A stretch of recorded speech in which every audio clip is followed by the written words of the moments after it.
안녕하십니까, 알림이 황희두입니다. 지금 윤석열 대통령의 노루각수 논란이 온라인 커뮤니티를 통해 빠르게 확산되고 있습니다. 누가 보더라도 굴욕적이란 얘기밖에 안 나오는데요. 눈길조차 안 주는 바이든 대통령을 보며 부끄럽단 얘기가 쏟아지고 있습니다. 이에 많은 시민들도 너무 쪽팔려서 두 번은 못 보겠다. 몇 초 안 되는 영상인데 그 짧은 순간인데도 불구하고 인간이 어떻게 살아왔는지가 여실히 보인다. 수치심이 문제가 아니라 비굴하기까지 하다. 나라가 나락하는 순간을 봐버렸다. 이런 비판의 목소리가 나오고 있습니다. 창피함은 왜 국민의 몫이냐는 지적도 나오고 있고요. 팽당한 거 맞지 않냐? 남사스러워서 못 봐줄 지경이다. 이런 목소리가 쏟아지는데 김건희 씨 관련한 소식도 전해지고 있죠. 패션에 대한 얘기가 나오고 있는데 외교 성과, 가치와 비전 이런 내용들을 주목하는 게 아니라 오죽 다룰 게 없으면 이런 내용들이 전해지는 건가 싶은데요. 심지어 김건희 씨는 도대체 저기에 왜 갔는지도 모르겠는데 저렇게 어리버리하는 거 보면 박근혜 씨가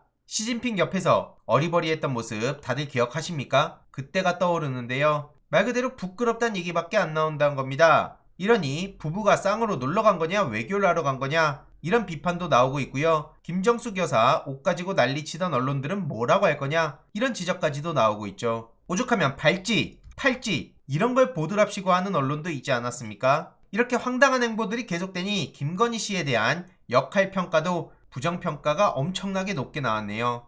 배우자로서 역할평가가 잘못한다가 56.3%고요. 잘한다가 36.6%밖에 안됩니다. 향후 역할 방향성에 대해서도 축소해야 된다가 49.3, 절반에 가까운데요. 성별로도 모두 절반 이상 잘못한다고 평가했고 연령별로는 30대가 67.1로 부정평가가 가장 높았고요. 지역별로 보면 제주, 호남, 충청권에서 부정평가가 높았습니다. 정치 성향별로 보더라도 진보 78, 중도 61.5 이렇게 잘못했다고 평가했죠. 이에 많은 시민들은 여러 범죄 행위가 있는데 수사를 받아야지 저게 뭐 하는 거냐? 본인의 부정적인 것을 하나도 털지 않은 채 마치 없었던 것처럼 행동하는 것 자체가 있을 수 없는 일이란 지적도 나오고 있고요. 지난 영상에서 말씀드렸듯이 김건희 씨가 허위 경력 의혹 서면 조사서에 50일 넘게 미해신하고 있다는 소식이 전해지지 않았습니까? 이 문제부터 빨리 해결하고 도이치모터스 주가 조작 논란 관련해서도 빠르게 책임지고 그게 가장 최우선이라는 겁니다. 윤석열 대통령도 외교안보 공부에 집중한다는 언플했는데 이에 대해서도 쇼한다는 반응이 압도적이었고요. 국민 61%가 윤석열 정부가 검찰공화국 연상되는 행보를 보이고 있다. 이런 입장을 전하기도 했습니다. 그만큼 너무나 잘못된 행보를 보이고 있다는 게 대다수 국민들의 생각이고요. 중요한 건 취임한 지 한 달 반밖에 안 됐다는 겁니다. 그럼에도 불구하고 벌써 이렇게 여론조사 데드크로스가 있다는 건 국민의힘 내부에서도 매우 심각하게 볼 수밖에 없는 상황인데요. 윤석열 대통령이 전혀 통제도 안 되니 대통령과 대통령실 입장도 계속해서 바뀌고 있고 장관과의 호흡도 안 맞고 있고 국민의힘에서도 비판의 목소리가 나올 정도 아니겠습니까? 게다가 최근 이명박 씨 일시 석방 소식도 전해졌죠. 검찰에선 3개월형 집행정지 결정을 내렸는데 이렇게 되도 않는 행보들이 계속되니까 검찰 제국이라는 얘기까지 나오는 겁니다. 이명박 씨의 건강 상태를 고려해서 이런 결정을 내렸다는 건데 3개월이면 그 사이에 8.15가 있어서 광복절 특사 대상에 이명박 씨가 포함되는 거 아니냐 이런 예측도 나오고 있고요. 이에 대해서 다스 자금의 횡령과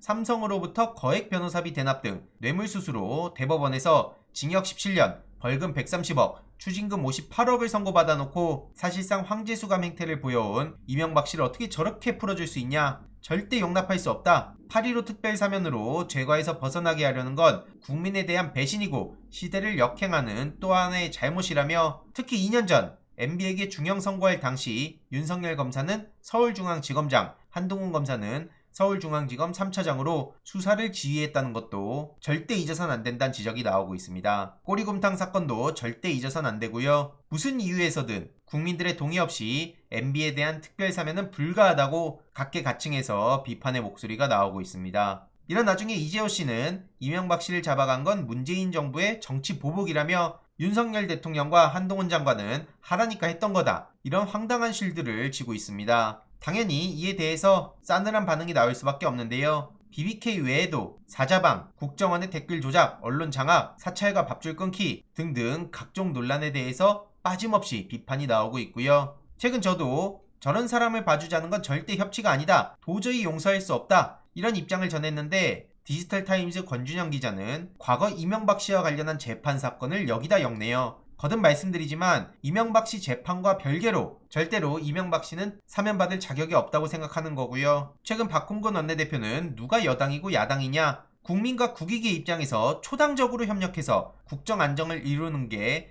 지금 국가적 위기를 극복하는 길이라고 믿는다. 이런 입장을 전하며 통 큰 양보를 제안했음에도 불구하고 끝내 권성동 원내대표는 필리핀행 비행기에 몸을 실었다고 비판했습니다. 자꾸 정도에서 벗어나서 샛길로 빠지는 국민의힘을 비판하는 거고요. 이런 비상 상황에 웬 생뚱맞은 특사활동인지 모르겠다고 오만함을 지적하기도 했습니다. 지금 집권 여당이 보여주는 모습은 민생 뺑손이란 거고요. 민생 회복을 위한 골든타임을 허비하고 원 구성 논의를 올스톱시키는 국민의힘을 비판하며 지금이라도 정신 차리라고 따끔하게 지적한 겁니다. 물론 들을 생각은 없어 보이는데요. 이와 관련해서 달라진 민주당 그리고 무능하고 오만한 국민의힘과 윤석열 정부 소식을 계속 전해드리도록 하겠습니다. 이번 내용도 유익했다면 구독, 좋아요, 알림 설정, 멤버십 가입 정말 큰 힘이 된다는 점 말씀드리고 싶습니다. 이번 내용도 주위에 널리 공유 부탁드립니다.